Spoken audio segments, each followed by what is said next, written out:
भारतीय संविधान का प्रचार प्रसार करने की जिम्मेदारी संवैधानिक संस्थान, शिक्षा संस्थान और संवैधानिक पदों पर रहने वाले लोगों की जिम्मेदारी थी, लेकिन उन्होंने उस जिम्मेदारी को नहीं निभाया, क्योंकि संविधान के बारे में यदि लोग जान जाएंगे तो वो फिर सत्ता में नहीं बने रहेंगे। इसलिए उन्होंने संविधान का प्रचार प्रसार नहीं किया। ये संविधान का प्रचार प्रसार करने की मैं जिम्मेदारी निभा रहा हूँ, इस उम्मीद के साथ कि यदि डॉक्टर अम्बेडकर जैसे लोग इस देश में पैदा नहीं होते तो हमारे पूर्वजों को खाने के लिए अन्न नहीं होता था, मकान बनाने का अधिकार नहीं था, बोलने का अधिकार नहीं था, शिक्षा संपत्ति का अधिकार नहीं था, और माँ बहनों को सती किया जाता था संविधान के पहले। भाई जब सबका सूरज है, सबका पानी है, सबकी हवा है, तो फिर न्याय भी एक होना चाहिए। तो ये संविधान अपने पराये में कोई फर्क नहीं करता। लेकिन जब बाबा साहब से पूछा गया कि कैसा होगा संविधान, तो बाबा साहब अम्बेडकर ने कहा कि यदि संविधान को चलाने वाले लोगों की नीयत में खोट होगा तो ये बुरा साबित होगा, चलाने वालों की नीयत में खोट नहीं होगा तो अच्छा साबित होगा। मैं थोड़ा सा संविधान के बारे में बताना चाहता हूँ।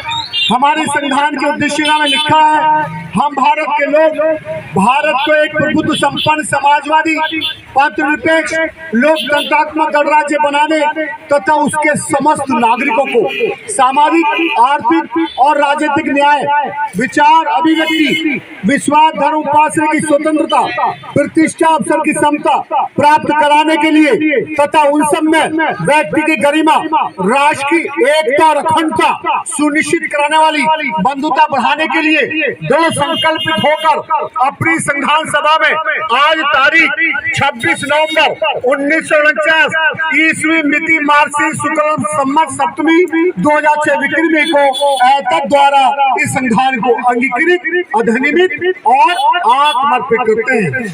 लेकिन मैंने संविधान को समझने की कोशिश की, उसके एक एक शब्द को समझा। हम क्यों लिखा, हम हिंदू क्यों नहीं लिखा, हम मुसलमान क्यों नहीं लिखा, हम यूपी, बिहारी, बंगाली, उड़िया, मराठा क्यों नहीं लिखा। अगर हम ना लिखकर हम हिंदुस्तान नहीं लिखते, हम हिंदू या ईसाई लिखते तो बाकी लोग भी अपना अपना देश मांगने लगते और देश एक नहीं होता।